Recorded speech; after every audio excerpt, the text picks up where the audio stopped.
నమస్తే, welcome to V digital news. ముందుగా headlines. విజయవాడలో భారీ తిరంగా ర్యాలీ. తీవ్రవాద రూపంలో ఎవరో దేశంలో అడుగుపెట్టినా వారికదే చివరి రోజుని హెచ్చరించిన సీఎం చంద్రబాబు నాయుడు.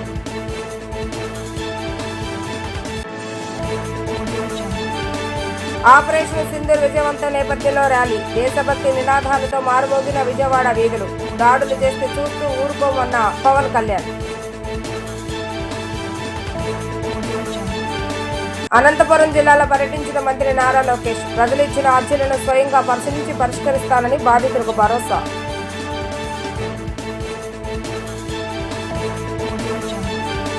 తీవ్రవాద రూపంలో ఎవరు దేశంలో అడుగుపెట్టినా వారికదే చివరి రోజని ముఖ్యమంత్రి నారా చంద్రబాబు నాయుడు హెచ్చరించారు. ఆపరేషన్ సింధూర్ లాంటి కార్యక్రమాలకు దేశం సిద్ధమని చెప్పారు. ఇది ప్రపంచంలోని ఉగ్రవాదులకు హెచ్చరిక కావాలని అన్నారు. విజయవాడలో వేలాది మందితో భారీగా తిరంగా ర్యాలీ నిర్వహించారు. ఆపరేషన్ సింధూర్ విజయవంతమైన సందర్భంగా ఇందిరాగాంధీ మున్సిపల్ స్టేడియం నుంచి బెంజ్ సర్కిల్ వరకు ర్యాలీ కొనసాగింది. సీఎం చంద్రబాబు నాయుడు, ఉప ముఖ్యమంత్రి పవన్ కళ్యాణ్, ఏపీ బీజేపీ అధ్యక్షులు పురంధేశ్వరి, రాష్ట్ర మంత్రులు, ఉన్నతాధికారులు, ఎంపీలు, ఎమ్మెల్యేలు, టీడీపీ, బీజేపీ, జనసేన నేతలు, నగర వాసులు పెద్ద ఎత్తున ఇందులో పాల్గొన్నారు. జాతీయ సమైక్యత, సమగ్రత చాటేల విద్యార్థులు గీతాలాపన చేశారు. ఈ సందర్భంగా సీఎం చంద్రబాబు నాయుడు మాట్లాడుతూ జాతి పునర్నిర్మాణంలో అందరం భాగస్వాములు కావాలని పిలుపునిచ్చారు. భారత మాత కీర్తి ప్రతాపాన్ని చాటుతూ తిరంగా ర్యాలీ చేపట్టామని తెలిపారు. ఈ సందర్భంగా భారత రక్షణ దళాలకు సెల్యూట్ అని తెలియజేశారు. భారతదేశం సైనిక శక్తిలోనే కాదు ఆర్థిక శక్తిలోనూ దూసుకుపోతుందని, 2047 నాటికి ప్రపంచంలో నెంబర్ 1 లేదా నెంబర్ 2 స్థానంలో నిలబడటం ఖాయమని అన్నారు. పహల్గాం లాంటి సంఘటనలు పునరావృతం అయితే ఆపరేషన్ సింధూర్ లాంటివి పునరావృతం అవుతాయని అన్నారు. ప్రపంచం గర్వించదగ్గ త్రివిధ దళాలు మన సొంతమని చెప్పుకోవటానికి గర్విస్తున్నానని అన్నారు. ఈ రోజు ఇక్కడ ఎన్డీఏ నాయకులుగానే మేమందరం నిమిత్త మాత్రం ఇది ప్రజా ఉద్యమం అని చెప్పి కూడా నేను మీకు తెలియజేస్తున్నాను. అందులో భాగంగా విజయవాడలో తిరంగా ర్యాలీ మనం అందరం నిర్వహించుకున్నాం. ఉగ్రవాదంపై పోరులో మన రక్షణ దళాలు పోరాటానికి సెల్యూట్ చేస్తున్నాను. అందరూ కూడా గర్వించదగ్గ సైనిక దళాలు మనకుండడం మన దేశానికి ఒక గర్వ కారణం. దీన్ని మనందరం అభినందించాల్సిన అవసరం ఉంది. అత్యంత కఠినమైన పరిస్థితులు, సరిహద్దుల్లో రాత్రి పగలు లెక్క చేయకుండా మన దేశాన్ని కాపాడి మనల్ని కాపాడుతున్నటువంటి జవాన్లకి చేతులెత్తి నమస్కరిస్తున్నా. వాళ్ళందరికీ కూడా సెల్యూట్ చేస్తున్నానని చెప్పి కూడా నేను మీకు తెలియజేస్తున్నాను. వాళ్ళు పోరాడుతున్నారు, మనం క్షేమంగా ఉన్నాం. ఈ విషయం మనం గుర్తుపెట్టుకోవాల్సిన అవసరం ఉంది. ఈరోజు మన దేశ గౌరవం, మన బలం, బలగం మన సాయుధ బలగాలే. మనం ఏమాత్రం అధైర్యపడవలసిన అవసరం లేదు. ప్రధాని మోడీ గారి సంకల్పం ఉగ్రవాదులు ఎక్కడున్నా, ప్రపంచంలో ఎక్కడ దంకున్నా వాళ్ళని తుదమెట్టిచ్చే విధంగా ముందుకు పోయేదానికి చాలా దృఢ సంకల్పంతో ముందుకు పోతున్నారు. ఈ ఆపరేషన్లో మన సైనికుల ధైర్యం చూశాం, సామర్థ్యం చూశాం, మనం తయారు చేసుకున్న ఆయుధాలని మనం చూశాం. ఈరోజు ప్రపంచ దేశాల్లో భారతదేశం యొక్క ప్రతిష్ట పెరిగే పరిస్థితి వచ్చింది. పొరుగు దేశాల్లో ఉండే శత్రువుల గుండెల్లో రైళ్లు పరిగెత్తించే పరిస్థితి వచ్చింది. ఈరోజు భారతదేశం ఒక రక్షణ శక్తిలోనే కాదు, ఆర్థిక శక్తిలో కూడా ముందుకు పోతున్నాం. కొంతమందికి బాధ ఉంది, అసూయ ఉంది, కానీ మీరు ఏమీ చేయలేరని చెప్పి హెచ్చరిస్తున్నా. 2047కి ప్రపంచంలోనే భారతదేశం నెంబర్ 1 గానీ నెంబర్ 2 దేశంగా ఉంటుంది. ఇలాంటి కుట్రలు, కుతంత్రాలు మమ్మల్ని ఏమీ చెయ్యలేవని చెప్పి హెచ్చరిస్తున్నా. పహల్గాం లాంటి సంఘటనలు జరిగితే ఆపరేషన్ సింధూర్ లాంటి కార్యక్రమాలు అవసరం.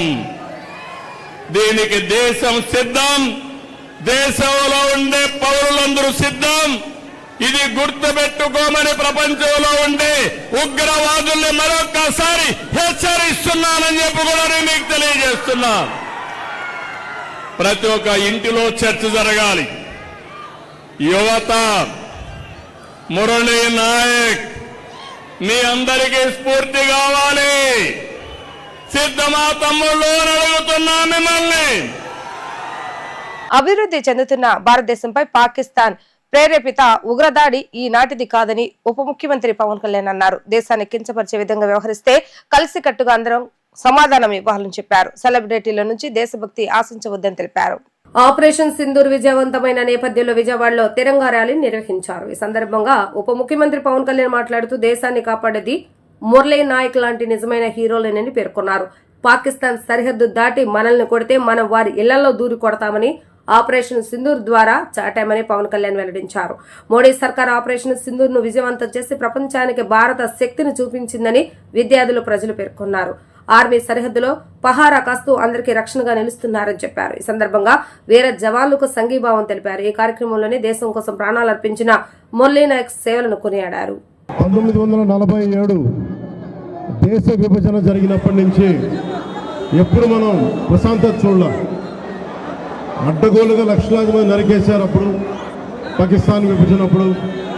ఆ రోజు నుంచి ఈ రోజు దాకా ఏదో ఒక సందర్భంలో వాళ్ళ దేశాన్ని పాకిస్తాన్ని వాళ్ళు ఏలుకోలేక బలపడుతున్న మన దేశం, అభివృద్ధి చెందుతున్న మన దేశం ఎలాగైనా సరే దీన్ని వెనక్కి నెట్టాలి, అభివృద్ధిని ఆపాలి అనే ప్రయత్నాలు పాకిస్తానీ కొన్ని దశాబ్దాలుగా చూస్తున్నాం. ఒకవైపు సరిహద్దుల్లో మనం ఈ రోజున విజయవాడలో కూర్చొని ఆంధ్రప్రదేశ్లో కూర్చొని మనం ఇట్లా తిరగలుగుతున్నామంటే జమ్మూ కాశ్మీర్లో కానీ హర్యానాలో కానీ రాజస్థాన్లో కానీ సరిహద్దు రాష్ట్రాలు ఏవైనా సరే ఇంత ప్రశాంతత ఉండదు. మనం చేయగలిగేది సైనికులకి మేము అండగా ఉన్నాం, మేము ధైర్యం చెప్పడం, అలాగే స్థానికంగా మనకి భారతదేశం లోపల ఎవరైనా సరే సూడో సెక్యులరిస్టులు ఎవరైనా సరే సెక్యులరిజం పేరు మీద సూడో సెక్యులరిస్ట్ వాదులు ఇది భారతదేశం ఆర్మీని కానీ డిఫెన్స్ ఫోర్సెస్ని కానీ బలహీనపరిచే విధంగా, కించపరిచే విధంగా అలాంటి వ్యాఖ్యలు చేస్తే మటుకు మనందరి కర్తవ్యం వాళ్ళకి బలమైన జవాబు చెప్పడం, వాళ్ళు ఏ స్థాయి వ్యక్తులైనా కావచ్చు. ఇది మనందరం చాలా బలంగా నిర్ణయం తీసుకోవాలి, నిలబడాలి మన వాళ్ళ కోసం. అలాగే మురళీ నాయక్ 23 ఏళ్ళ కుర్రవాడు మురళీ నాయక్ దేశం కోసం సినిమాలు చూడాల, సినిమాలు చాంటింగ్ చెప్పలా, భారత్ మాతాకి జై చెప్పాడు. ఎప్పుడైతే భారత్ మాతని ప్రేమిస్తారో వాళ్ళు నిజమైన దేశ పౌరులు. సినిమాలు రావచ్చు, సినిమాలు పోవచ్చు. మొన్న టీవీ ఇంటర్వ్యూలో కూడా చెప్పా, సెలబ్రిటీస్ ఎవరు మాట్లాడలేదు, హీరోలు ఎవరు మాట్లాడలేదు, బాలీవుడ్ హీరోస్ ఎవరు మాట్లాడలేదు అంటే వాళ్ళెవరు కూడా దేశాన్ని నడిపే వ్యక్తులు కాదు. They are mere entertainers, they are good performers. అంతకు మించి సెలబ్రిటీస్ గురించి దేశభక్తిని ఆశించకండి. దేశభక్తి ఇక్కడ ఉన్నది ఒక మురళీ నాయక్ లాంటి వాడు, 23 ఏళ్ళ కుర్రవాడు. పోతే సైనికుడిగా పోవాలి, దేశాన్ని కాపాడుతూ పోవాలి. అలాంటి మురళికి మనం ఏం చెప్పగలం, తల్లిదండ్రులకి ఏం చెప్పగలం? ఒకటి దేశం కోసం ప్రాణాలు ఒడ్డేసి వెళ్ళిపోయిన మురళీ నాయక్ ఆత్మకి శాంతి కలగాలని కోరుకుంటూ నిరంతరం మన గౌరవ ప్రధాని శ్రీ నరేంద్ర మోదీ గారికి ఎల్లప్పుడూ వెన్నంటే ఉంటాం, అండగా ఉంటాం అని తెలియజేసుకుంటూ, పాకిస్తాన్కి మనందరం మన భాషల్లో అన్నిట్లో ఒకటే చెప్పాలి, మీరు మా దేశం లోపలికి వచ్చి కొడితే మేము మీ ఇళ్లలోకి దూరొచ్చి కొడతాం. అదొక్కడే, అదే సమాధానం వాళ్ళకి. ఎంతకాలం ఇది నయా భారత్, కొత్త భారతం, శాంతి శాంతి శాంతి, శాంతి కపోతాలు ఎగరేయటం, శాంతి వచనాలు పనిచేయం. సహనం సహనం సహనం, సహనంతో చేతులు కట్టేశారు. చాలు, మా ఇళ్లలోకి దూరొచ్చి కొడితే మీ సరిహద్దుల లోపలికి వచ్చి దూరి కొడతాం. పాకిస్తాన్కి ఇదే మా అందరం బలంగా చెప్పాల్సింది. మీ అందరికీ ధన్యవాదాలు తెలుపుకుంటూ, ఒక్కసారి మురళీ నాయక్ ఆత్మకి శాంతి కలిగేలా మనందరం ఒక అమర్ రహే చెప్దాం. మురళీ నాయక్, మురళీ నాయక్. జై హింద్. అనంతపురం జిల్లాలో పర్యటిస్తున్న విద్యా ఐటీ శాఖ మంత్రి నారా లోకేష్ తన రెండో రోజు పర్యటనలో గుత్తి సమీపంలోని రామరాజుపల్లిలో ఉదయం 64వ రోజు ప్రజా దర్బార్ కార్యక్రమాన్ని నిర్వహించారు. ప్రతి ఒక్కరిని స్వయంగా కలిసిన మంత్రి నారా లోకేష్ వారిని ఆప్యాయంగా పలకరించి వినతులు స్వీకరించారు. ఆయా విజ్ఞప్తులను పరిశీలించి పరిష్కారం కోసం తగిన చర్యలు తీసుకుంటామని భరోసా ఇచ్చారు. అనంతపురం జిల్లాలో పర్యటిస్తున్న విద్యా ఐటీ శాఖ మంత్రి నారా లోకేష్ తన రెండో రోజు పర్యటనలో గుత్తి సమీపంలోని రామరాజుపల్లిలో ఉదయం 64వ రోజు ప్రజా దర్బార్ నిర్వహించారు. వివిధ సమస్యలతో బాధపడుతున్న వారి నుంచి అర్జీలు స్వీకరించారు. మంత్రి నారా లోకేష్ ను కలిసేందుకు ఉదయం నుంచే ప్రజలు బారులు తీరారు. ప్రతి ఒక్కరిని స్వయంగా కలిసిన మంత్రి నారా లోకేష్ వారిని ఆప్యాయంగా పలకరించి వినతులు స్వీకరించారు. ఆయా విజ్ఞప్తులను పరిశీలించి పరిష్కారం కోసం తగిన చర్యలు తీసుకుంటామని భరోసా ఇచ్చారు. నిన్న గురువారం గుంతకల్ నియోజకవర్గ టీడీపీ కార్యకర్తలు నేతలతో సమావేశం అనంతరం మంత్రి నారా లోకేష్ 63వ ప్రజా దర్బార్ నిర్వహించారు. పెద్ద ఎత్తున తరలి వచ్చిన సామాన్య ప్రజానీకం కార్యకర్తల నుంచి అర్జీలు స్వీకరించారు. వంశ పారంపర్యంగా తమకు సంక్రమించిన భూములను కబ్జాదారుల నుంచి కాపాడాలని గుత్తి పట్టణానికి చెందిన మంగళ రంగనాయకులు మంత్రి నారా లోకేష్ ను కలిసి విజ్ఞప్తి చేశారు. కరిడికొండ రెవెన్యూ గ్రామంలో తమ కుటుంబానికి 6.5 ఎకరాల భూమి ఉంది. అయితే బేతపల్లికి చెందిన కృష్ణన్న అనే వ్యక్తి నకిలీ పత్రాలు సృష్టించి అధికారులతో కలిసి మా భూమిని ఆక్రమించారు. విచారించి తగిన న్యాయం చేయాలని కోరారు. పరిశీలించి తగు చర్యలు తీసుకుంటామని మంత్రి హామీ ఇచ్చారు. రికార్డు సృష్టించేలా విశాఖపట్నంలో అంతర్జాతీయ యోగా డే నిర్వహించాలని సీఎం చంద్రబాబు నాయుడు అధికారులకు దిశానిర్దేశం చేశారు. మే 21 నుంచి జూన్ 21 వరకు యోగా మంత్ పాటించాలని చెప్పారు. జూన్ 21వ తేదీన విశాఖలో ప్రధాని నరేంద్ర మోడీ పాల్గొనే అంతర్జాతీయ యోగా డే కార్యక్రమ నిర్వహణపై ముఖ్యమంత్రి నారా చంద్రబాబు నాయుడు సమీక్షించారు. రాష్ట్ర వ్యాప్తంగా ప్రతి గ్రామం వార్డులో కార్యక్రమాలు నిర్వహించాలని చంద్రబాబు నాయుడు అధికారులను ఆదేశించారు. నెల రోజుల పాటు యోగా ప్రాక్టీస్ చేసిన వారికి సర్టిఫికెట్లు ఇవ్వాలని చెప్పారు. విశాఖలో 1,00,000 మందితో కలిసి ప్రధాని నరేంద్ర మోడీ యోగాసనాలు చేస్తారని తెలిపారు. ఆర్కే బీచ్ నుంచి సముద్ర తీరం పొడవునా లక్షలాది మందితో యోగా డే నిర్వహించనున్నట్లుగా వివరించారు. యోగా డే అనంతరం కూడా ఏపీలో యోగా సాధన ఒక వ్యాపకంగా మారాలని చంద్రబాబు నాయుడు వెల్లడించారు. అభివృద్ధి సంక్షేమం రెండు కళ్లులాగా టీడీపీ కూటమి ప్రభుత్వం పాలన సాగిస్తుందని ప్రభుత్వ విప్ సెంట్రల్ శాసనసభ్యులు బోండా ఉమామేశ్వరరావు అన్నారు. టీడీపీ ప్రభుత్వం మహిళలకు అండగా ఉండే ప్రభుత్వం అని, కూటమి ప్రభుత్వం అధికారంలోకి వచ్చిన తర్వాత మహిళా సాధికారత సంక్షేమం దిశగా అనేక పథకాలు అమలు చేస్తుందని అన్నారు. 26వ డివిజన్ మారుతినగర్ లో డివిజన్ పరిధిలోని గర్భిణీ మహిళలకు సామూహిక శ్రీమంతం కార్యక్రమాన్ని డివిజన్ టీడీపీ కమిటీ ఆధ్వర్యంలో నిర్వహించారు. ఈ కార్యక్రమానికి ముఖ్య అతిథిగా హాజరైన బోండా ఉమామేశ్వర ముందుగా మహిళలకు పసుపు, కుంకుమ, చీర, జాకెట్లు, స్వీట్స్, పండ్లు తదితర వాటిని అందజేసి ఆశీర్వదించారు. అనంతరం బోండా ఉమామేశ్వర మాట్లాడుతూ మహిళలను తమ తోబుట్టువులుగా భావించి టీడీపీ ఆధ్వర్యంలో సామూహిక శ్రీమంతాలను ఏర్పాటు చేసినట్లుగా తెలిపారు. గతంలో టీడీపీ ప్రభుత్వం అధికారంలో ఉన్నప్పుడు కూడా ఇదే విధంగా చేస్తామని అన్నారు. ఎన్నికల సమయంలో టీడీపీ ప్రభుత్వం ఇచ్చిన ప్రతి హామీ తమకు గుర్తుందని, ఇచ్చిన హామీలను నెరవేరుస్తూ పాలన సాగిస్తున్నామని అన్నారు. ఇప్పటికే అన్నా క్యాంటీన్లు ప్రారంభించామని, పింఛన్ల నగదు పెంచామని, ఉచితంగా 3 సిలిండర్లు అందజేస్తున్నామని చెప్పారు. ఇకపై గ్యాస్ సిలిండర్ల నగదును మహిళల ఖాతాలో ముందుగానే జమ అయ్యేలా ప్రభుత్వం చర్యలు తీసుకుంటుందని చెప్పారు. మహిళలకు ఉచిత బస్సు హామీని త్వరలోనే అమలు చేస్తామని, ఈ నెలలో తల్లికి వందనం పేరుతో చదువుకునే పిల్లలు ఎంతమంది ఉంటే అంతమందికి 15,000 రూపాయల చొప్పున అందజేయనున్నట్లుగా చెప్పారు. జూన్ నెలలో మహిళల ఖాతాలో 18,000 రూపాయల నగదు ఎన్నికల సమయంలో చెప్పిన హామీ ప్రకారం అందజేస్తామని అన్నారు.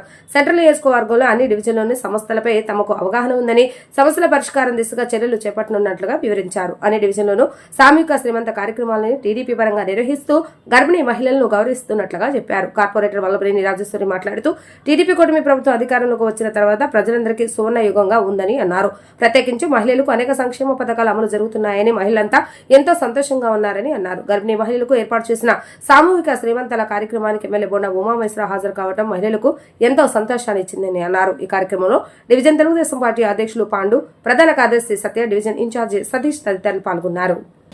ఈరోజు 26వ డివిజన్లో మా డివిజన్ కార్పొరేటర్ మా సోదరి రాజేశ్వరి, డివిజన్ పార్టీ అధ్యక్షుడు తోట పాండు, ప్రధాన కార్యదర్శి మరి సత్య, అట్లాగే ఇన్ఛార్జి సతీష్, డివిజన్ నాయకులు ప్రకాష్ కానీ, డేవిడ్ కానీ, మూర్తి కానీ, అలాగే శ్రీకాంత్ కానీ శ్రీమంతం కార్యక్రమం చేశాం.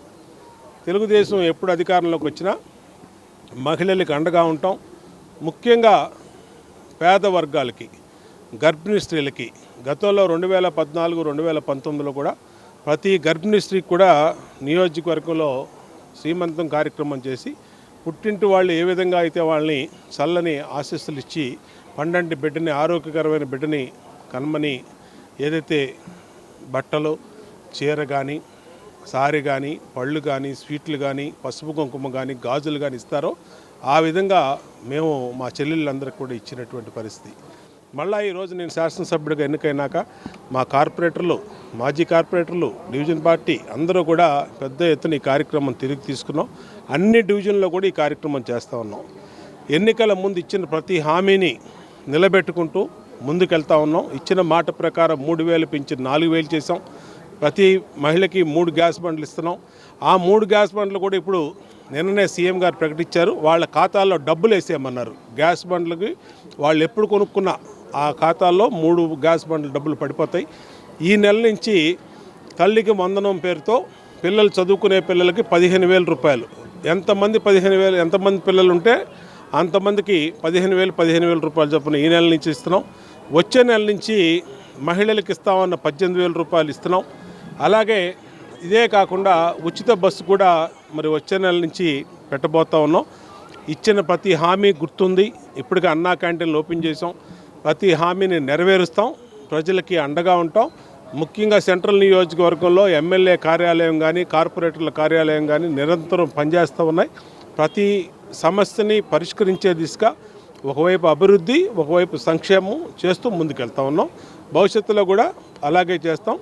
ఈ కార్యక్రమం చేపట్టిన మా డివిజన్ పార్టీని, మా కార్పొరేటర్ని అభినందిస్తాం. 6వ డివిజన్లో మన ప్రీతమ నాయకులు, మన సెంట్రల్ నియోజకవర్గ ఎమ్మెల్యే మన అన్నయ్య బోండా ఉమా గారి అధ్యక్షతన డివిజన్లోని ఆడపడుచులకి, గర్భిణీ స్త్రీలకి సీమంతాల కార్యక్రమం చేయడం జరిగింది.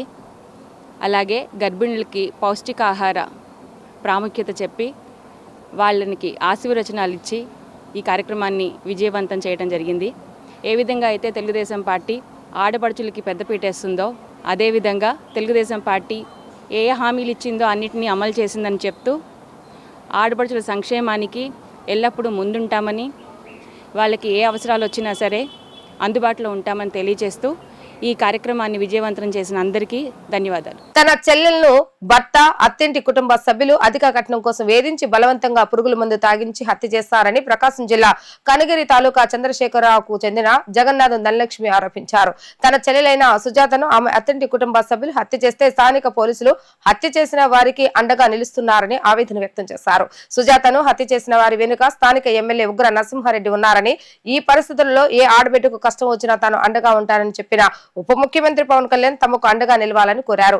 తన చెల్లెలైన సుజాతను హత్య చేసిన వారికి కఠిన శిక్ష పడేలా పవన్ కళ్యాణ్ చూడాలని ధనలక్ష్మి కోరారు. ప్రకాశం జిల్లా కనగిరి తాలూకా చంద్రశేఖరపురం గ్రామానికి చెందిన జగన్నాథం ధనలక్ష్మి, ఆమె తల్లి విజయవాడ ప్రెస్ క్లబ్ లో విలేకరుల సమావేశాన్ని నిర్వహించారు. తన చెల్లైన జగన్నాథం సుజాతను ఆమె భర్త, అత్తమామలు కలిసి బలవంతంగా పురుగుల మందు తాగించి హత్య చేస్తారని ధనలక్ష్మి చెప్పారు. సుజాతను హత్య చేస్తే తన బలాన్ని ఉపయోగించి స్థానిక ఎమ్మెల్యే ఉగ్ర నరసింహారెడ్డి హత్య కేసును తారుమారు చేసి ఆత్మహత్యగా చిత్రీకరిస్తున్నారని, ఎమ్మెల్యే చెప్పినట్లుగా పోలీసులు వ్యవహరిస్తున్నారని కన్నీరు మున్నీరయ్యారు. సుజాతను హత్య చేశారని తాము ఆధారాలతో సహా చెప్తుంటే పోలీసులు మాత్రం పట్టించుకోవటం లేదన్నారు. కేసును తారుమారు చేస్తున్న విషయాన్ని గమనించి తాము స్పందనలో ఫిర్యాదు చేసినా ఫలితం లేకపోయిందని, సుజాత హత్యను ఆత్మహత్యగా తమ చేత సైతం బలవంతంగా ఒప్పించే ప్రయత్నాలు జరుగుతున్నాయని అన్నారు. సుజాతను హత్య చేసిన ఆమె అత్తింటి కుటుంబ సభ్యులకు కఠిన శిక్ష పడాలని తాము పోరాటం చేస్తున్నామని అన్నారు. తమకు స్థానికంగా న్యాయం జరగటం లేదన్న బాధతో రాజధాని ప్రాంతంలోని విజయవాడలో తమ గోడు చెప్పుకునేందుకు విలేకరుల సమావేశాన్ని ఏర్పాటు చేసినట్లుగా వివరించారు. ఉప ముఖ్యమంత్రి పవన్ కళ్యాణ్ ఏ ఆడబిడ్డకి ఇబ్బంది వచ్చినా తాను అండగా ఉంటానని గతంలో చెప్పారని, ఇప్పుడు తమకు న్యాయం జరిగేలా, సుజాతను హత్య చేసిన వారికి కఠిన శిక్ష పడేలా పవన్ కళ్యాణ్ చూడాలని ధనలక్ష్మి ఆమె తల్లి కోరారు. మాది ప్రకాశం జిల్లా కనగిరి తాలూకా సిఎస్పురం సార్. అయితే ఈ నెల 10వ తేదీన మా చెల్లిని జే సుజాతని వాళ్ళ అత్తవారింటి వాళ్ళు అధిక కట్నం కోసం వేధిస్తూ పురుగు మందు తాగించి హత్య చేశారు.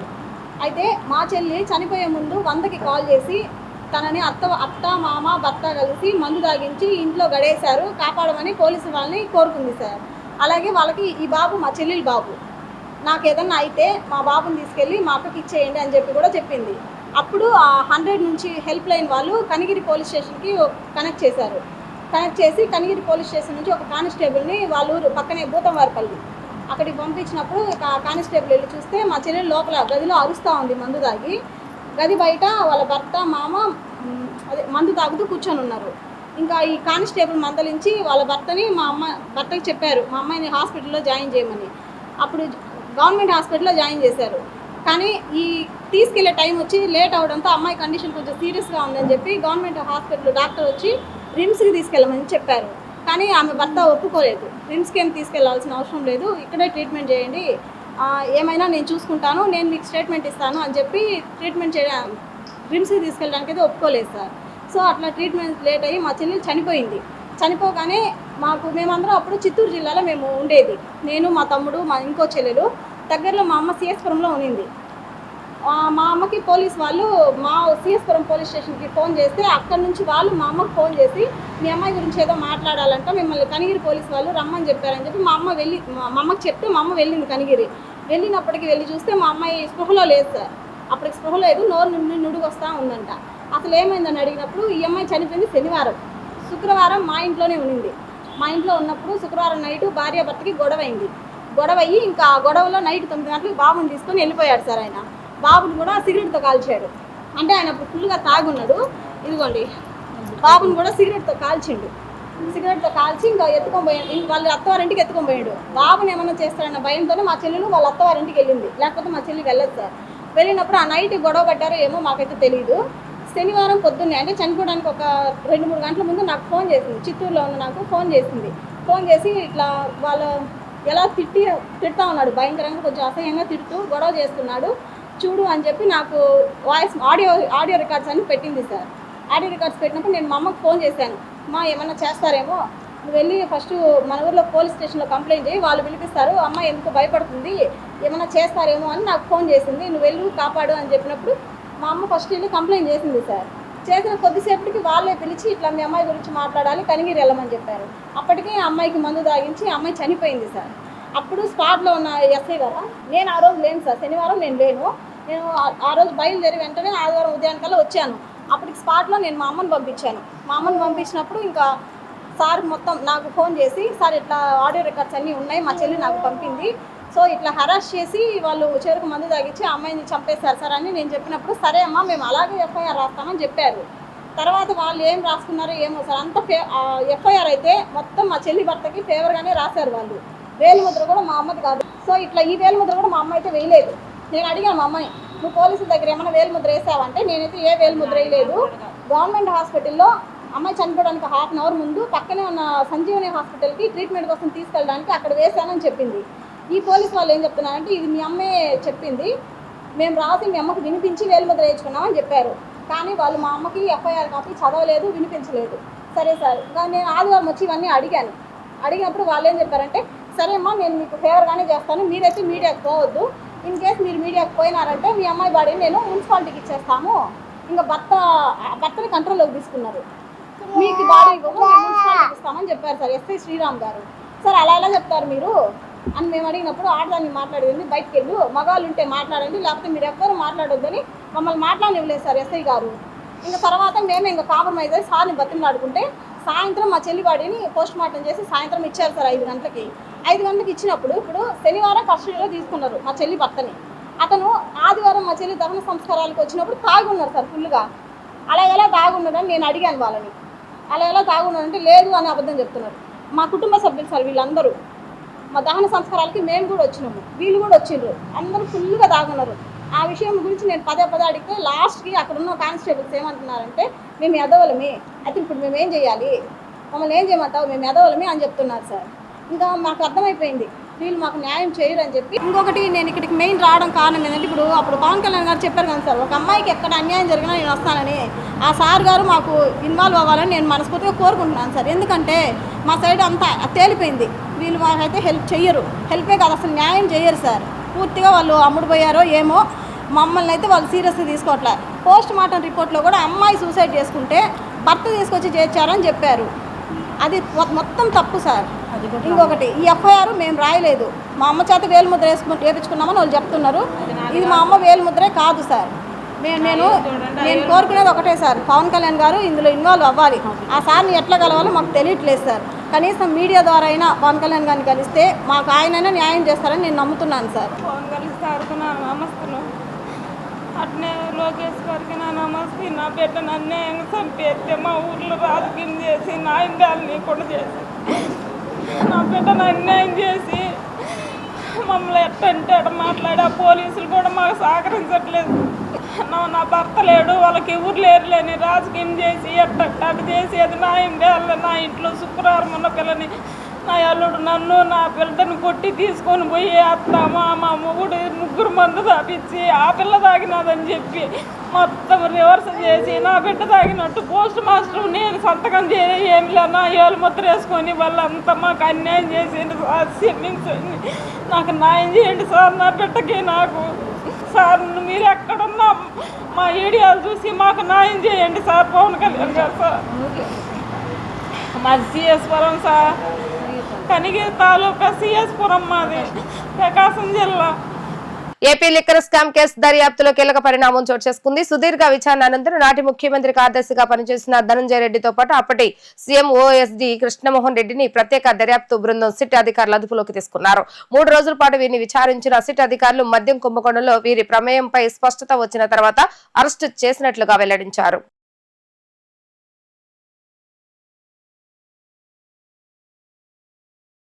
పోరంకి లక్ష్మీపురంలో 15 నెలల చిన్నారి గదిలో బందీ అయిన ఘటనలో ఆటోనగర్ ఫైర్ సిబ్బంది సమయస్ఫూర్తితో స్పందించి బాలుని సురక్షితంగా బయట తీశారు. ఇక వివరాల్లోకి వెళ్తే కొల్లి వరుణ్ తేజ్ అనే 15 నెలల బాబు ఓ గదిలోకి వెళ్లి తలుపులు లోపల నుంచి లాక్ చేసుకోవడంతో బయటకు రాలేని పరిస్థితి ఏర్పడింది. వెంటనే అప్రమత్తమైన తల్లిదండ్రులు ఆటోనగర్ ఫైర్ స్టేషన్ కు సమాచారాన్ని అందజేశారు. ఫైర్మెన్ వెంకటరత్న నేతృత్వంలోని బృందం అక్కడికి చేరుకుని తలుపులు తెరిచి బాబును సురక్షితంగా బయట తీసింది. ఈ ఘటనలో బాలుడికి ఎలాంటి గాయాలు కాకుండా సురక్షితంగా బయటపడటంతో తల్లిదండ్రులు ఊపిరి పీల్చుకున్నారు. సహాయానికి వచ్చిన ఫైర్ సిబ్బందికి వారు హృదయపూర్వక కృతజ్ఞతలు తెలియజేశారు.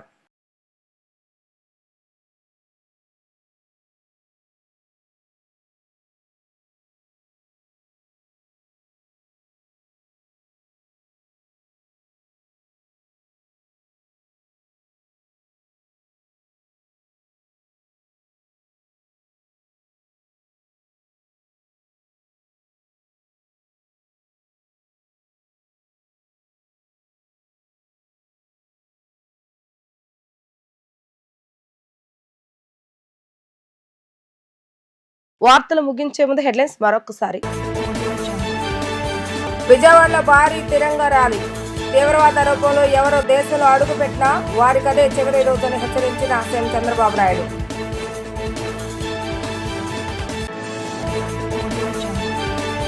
ఆపరేషన్ సింధూర్ విజయవంతం నేపథ్యంలో ర్యాలీ. దేశభక్తి నినాదాలతో మారుమోగిన విజయవాడ వీధులు. దాడులు చేస్తే చూస్తూ ఊరుకోమన్న పవన్ కళ్యాణ్. అనంతపురం జిల్లాలో పర్యటించిన మంత్రి నారా లోకేష్. ప్రజలు ఇచ్చిన అర్జీలను స్వయంగా పరిశీలించి పరిష్కరిస్తానని బాధితులకు భరోసా.